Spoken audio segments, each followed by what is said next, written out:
Good morning students.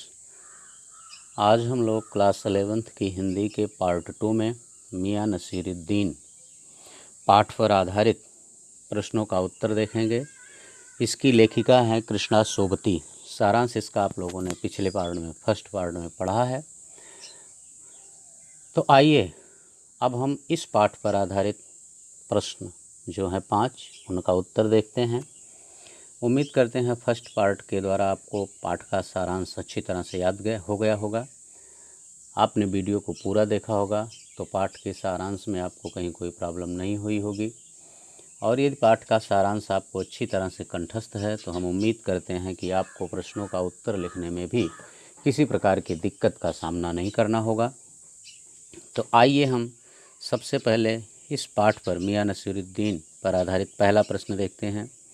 मियां नसीरुद्दीन को नानबाइयों का मसीहा क्यों कहा गया है? मियां नसीरुद्दीन को नानबाइयों का मसीहा क्यों कहा गया है? देखिए सीधा सा उत्तर है। आपने देखा होगा कि मियां नसीरुद्दीन 56 प्रकार की रोटियां बनाना जानते हैं। वह उनका ख़ानदानी पेशा है।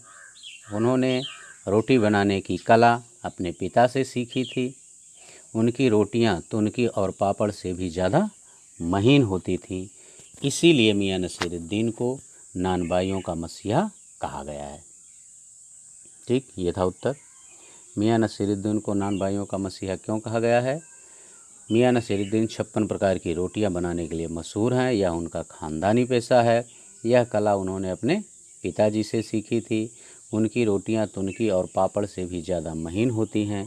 इसीलिए मियां नसीरुद्दीन को नानबाइयों का मसीहा कहा जाता है। ओके, उम्मीद करते हैं कि पहले प्रश्न का उत्तर आपको आ गया होगा। आइए अब हम दूसरा प्रश्न देखते हैं। लेखिका मियां नसीरुद्दीन के पास क्यों गई थी? इसका भी उत्तर बहुत सरल है।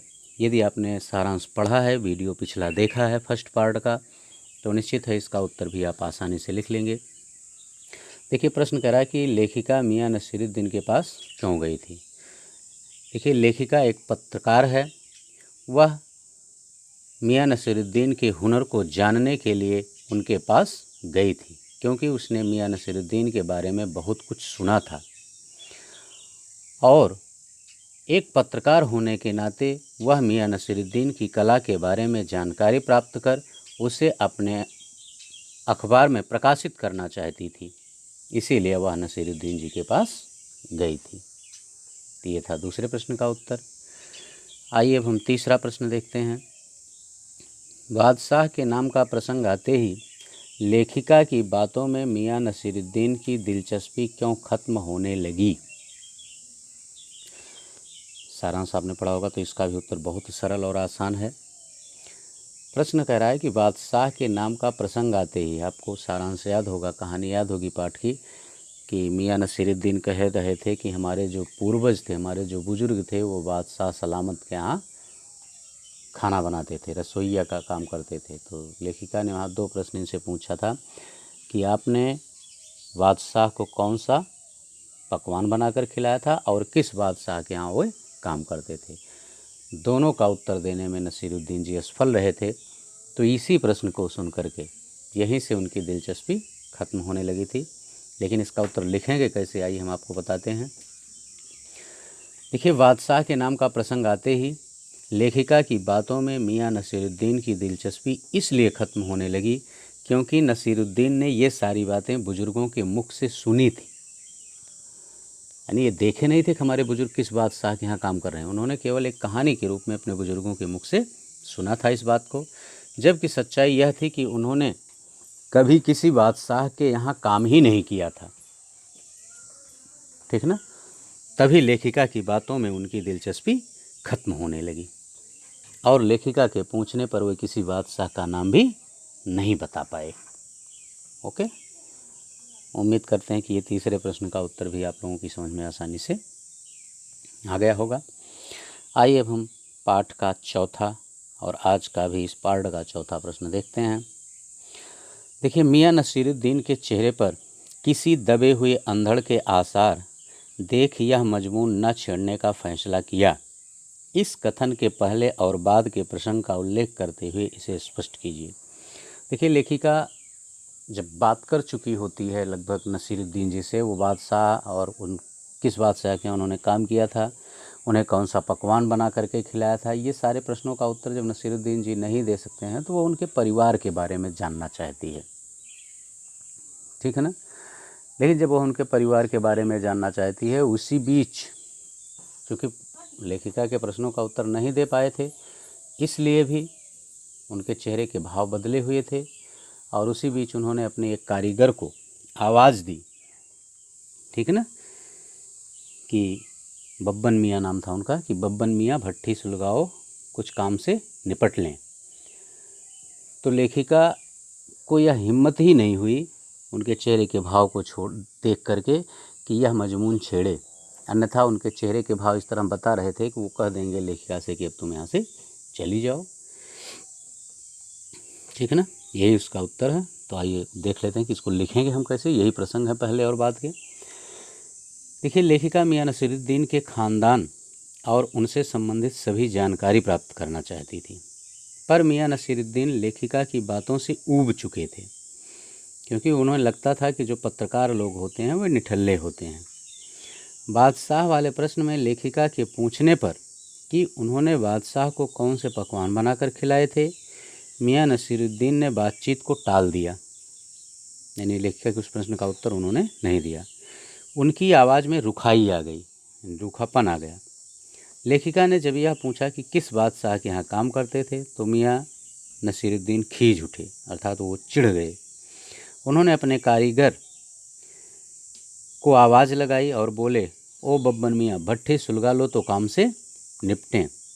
लेखिका उनके बेटे बेटियों के बारे में पूछना चाहती थी, लेकिन मियाँ नसीरुद्दीन के चेहरे पे आए भाव से उन्हें समझ में आ गया कि यदि वे इससे ज़्यादा कुछ और पूछेंगी तो शायद वह उन्हें जाने के लिए कह देंगे।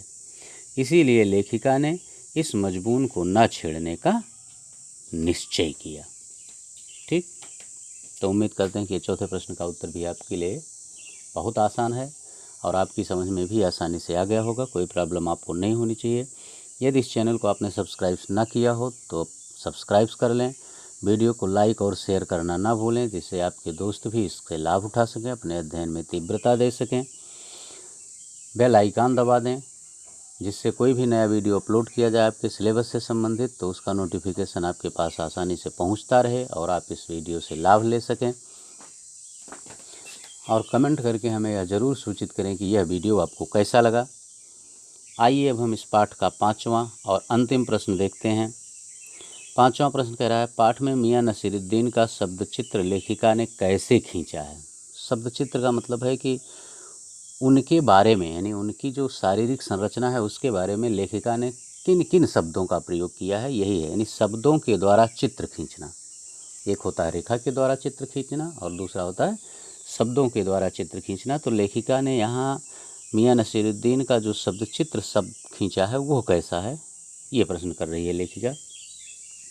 तो आइए देखते हैं। लेखिका ने इस पाठ में मियाँ नसीरुद्दीन का शब्द चित्र खींचा है वह है कि लेखिका कहती है कि मौसमों की मार से पका चेहरा, आँखों में काइयाँ, भोलापन और पेशानी से मजे हुए कारीगर के तेवर, ये मियाँ नसीरुद्दीन के शब्द चित्र खींचे हैं लेखिका ने। फिर से, मौसमों की मार से पका चेहरा, आँखों में काइयाँ, भोलापन और पेशानी से मजे हुए कारीगर के तेवर, ये पाठ के प्रारंभ में ही आया है, आपको याद होगा ये पंक्तियाँ।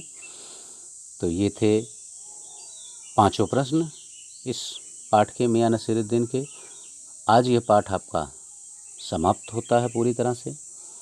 नेक्स्ट वीडियो में हम अगले चैप्टर को लेकर के आपके समक्ष पुनः उपस्थित होंगे। उम्मीद करते हैं कि इसमें ना तो आपको सारांश में कोई प्रॉब्लम होनी चाहिए और ना ही इन 5 प्रश्नों का आंसर लिखने में आपको कोई दिक्कत आएगी।